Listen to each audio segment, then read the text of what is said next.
आज भगवान है। कभी लोग सोचते हैं कि शादी में भगवान के दिन भात खाने को मिलता है।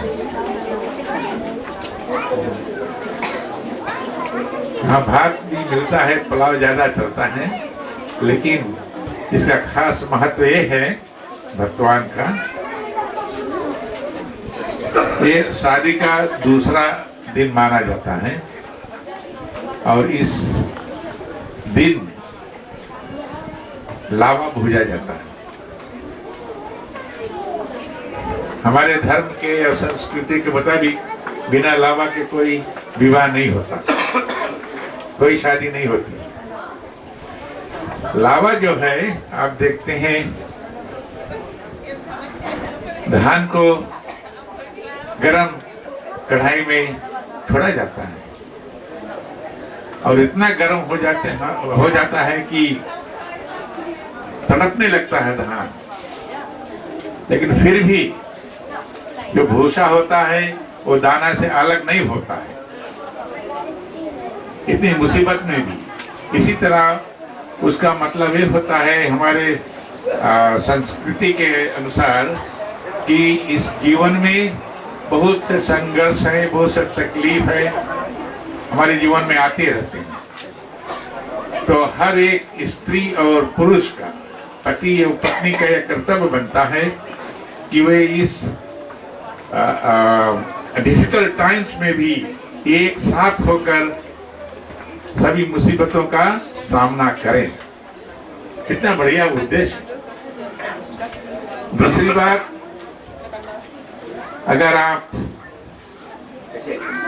जो दाना है उसको ले जाकर बोएंगे तो जमेगा नहीं, उसके साथ में जो भूसा है उसका होना बहुत जरूरी है। इसका मतलब ये होता है कि जो दाना है वो स्त्री स्वरूप है, पुरुष स्वरूप है, और जो भूसा है वो स्त्री स्वरूप है। जब तक दाना और जो भूसा रहता है साथ में, उसको बोते हैं तो वो जमता है। इसी तरह से पति और पत्नी को जब साथ रहते हैं, क्योंकि विवाह का उद्देश्य, एक उद्देश्य है कि संतानों को जन्म देना। तो कितने भी मुसीबत में वे अलग नहीं होते हैं और साथ साथ मिलकर अपने कुल और संस्कृति को चलाने के लिए बच्चों को पैदा करते हैं, संसार में लाते हैं। और जानते हैं आप लोग, जब धान बैठाया जाता है, बिया छोड़ा जाता है, बिया छोड़ा जाता है और उसके अंतर्गत जब बिया बढ़ जाता है तो उसको उखाड़ कर फिर बैठाया जाता है धान को। उसकी उपज बहुत अच्छी होती है। आजकल बहुत कम होता है क्योंकि सूखा ज्यादा है, पानी नहीं है। पहले जमाने में ऐसा होता था। इसका अभिप्राय या मतलब ये है कि जो कन्या होती है वो कहीं दूसरे घर की होती है, वहां पर बिया छोड़ा जाता है, उसको वहां से उखाड़ कर इस घर में लाकर जमाया जाता है और इस घर में आकर के वो एक जो धान है, एक पेड़ है, एक पौधा है, तो कितने धान पैदा होते हैं उसमें। इसी तरह से वो यहाँ पर आकर अपने पति के कुल की मर्यादा रखने के लिए संतानों को जन्म देती है।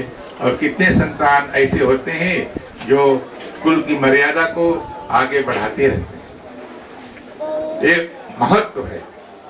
और संसार में जो धान होता है, जो चावल होता है, उसको ज्यादा से ज्यादा लोग संसार के खाते हैं। इतना स्वादिष्ट भोजन होता है, तो इसीलिए लावा भूजा जाता है।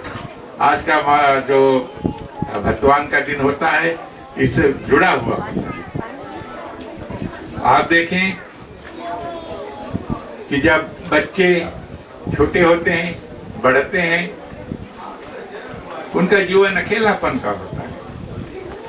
वे बच्चों से स्त्री या पुरुष बन जाते हैं, फिर भी उनका जीवन अधूरा रहता है। और ये जो शरीर है, इसके अंदर में प्राकृतिक चेंजेस आते हैं, फर्क आते हैं, नई जागृति उत्पन्न होती है शरीर में। तो अकेलेपन के जीवन में उस जागृति की पूर्णता नहीं होती है।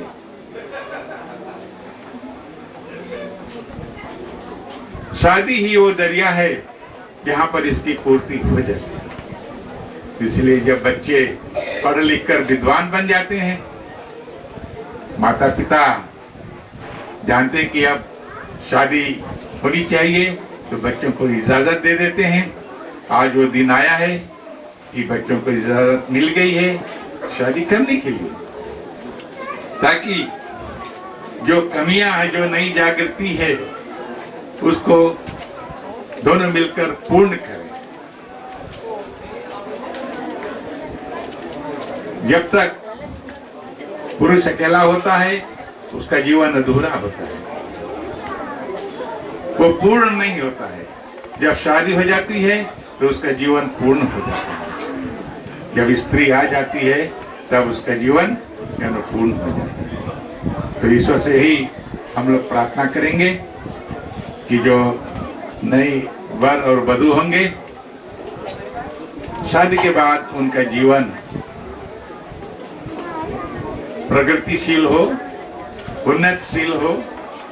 अपने जीवन को अच्छा बनाने के लिए ईश्वर की प्रार्थना, उपासना और स्तुति करते रहें, ताकि उनके जीवन में सुख और शांति सदा रहे। ये ईश्वर से प्रार्थना करते हैं। धन्यवाद।